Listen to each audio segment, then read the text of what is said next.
I thought that it was my mind playing tricks on me at first. I have had it happen before when I was alone on hikes.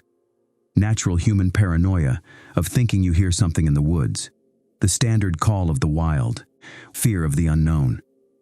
I was making similar time to Allison when I reached the first major outcropping. This mountain was by no means a pure vertical climb. It was steep, but still walkable, wider than it is tall. After a day or so of hiking alongside it, I began to climb more. The weather had been abysmal, pouring rain and cold. I had felt the cold work its way through my soaked clothes and start to chill my core. It was at that point that I stopped and took a moment to recollect myself. After setting up for the evening, I read more of the journal, hoping to figure out if I was still on the right track. October 9th, 2010, 1:50 p.m. I think that it's all in my head. I had been paranoid that I was being followed. Now a few days have passed and I haven't heard anything. I tried to call my mom today, but I have no signal this high up. I'm still on track to hit the West River checkpoint. I know that they have a satellite phone there. The rain has stopped now, and I feel more at ease. I've been thinking about everything that happened between Josh and I. I think I should call him when I get back and finally be done with it all. October 9th, 2010, 5:45 p.m. I decided to set up camp early, as I made pretty good time today.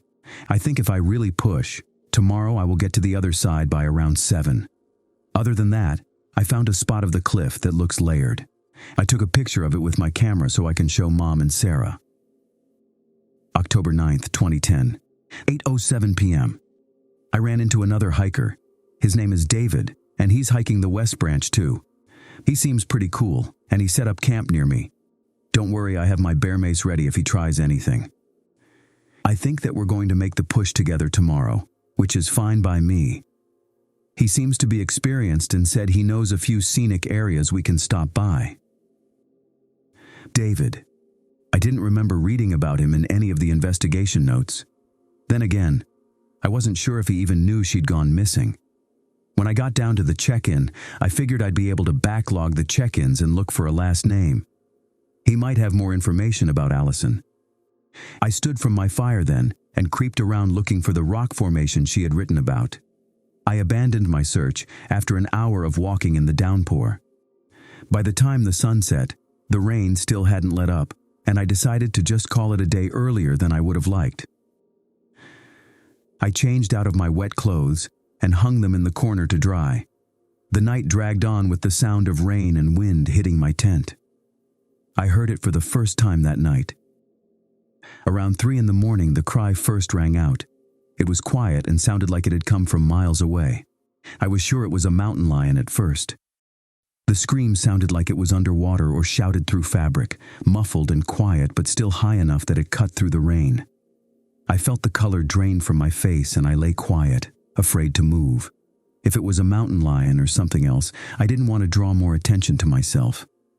I closed my eyes tight and sunk further into my sleeping bag, praying it was just my imagination. It cried out again, closer this time, a few yards away at most. It sounded again, closer. My imagination created a picture, someone standing on the edge of the camp, eyes replaced with empty holes, head smashed in, and putrid skin sliding off bleached bones. I didn't dare move, and it didn't cry out again. The rest of that night is still a blur to me. I just know I didn't get any sleep. The next morning it felt like I was moving in slow motion. The fatigue overwhelmed me, but I knew I had to keep going. Camp was slowly cleaned up and the tent put away. My legs shook as I began trudging down the muddy path.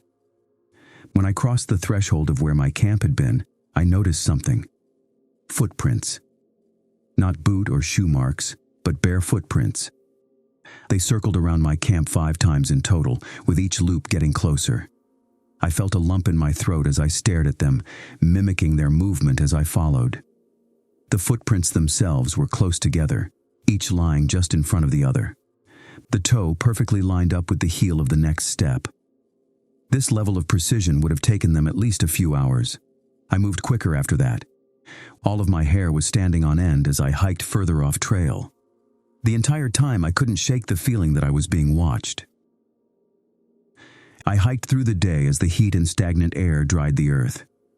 This, mixed with the higher elevation, was beginning to take a toll on my sleep-deprived body. When I finally paused to rest, I heard the sound again. Step, step, silence. It had been following me. It had been following me for God knows how long, and I just caught it. The slope was barren, except for a few large bushes and grasses. Large chunks of rock jutted out across the landscape as I strained to see anything. The silence seemed to close in around me, and my eyes darted around like a madman. I was completely and utterly alone. The feeling of dread that rose in my chest was something I'd never experienced before or since. Whatever was out there following me knew that I was aware of its presence, and it was toying with me.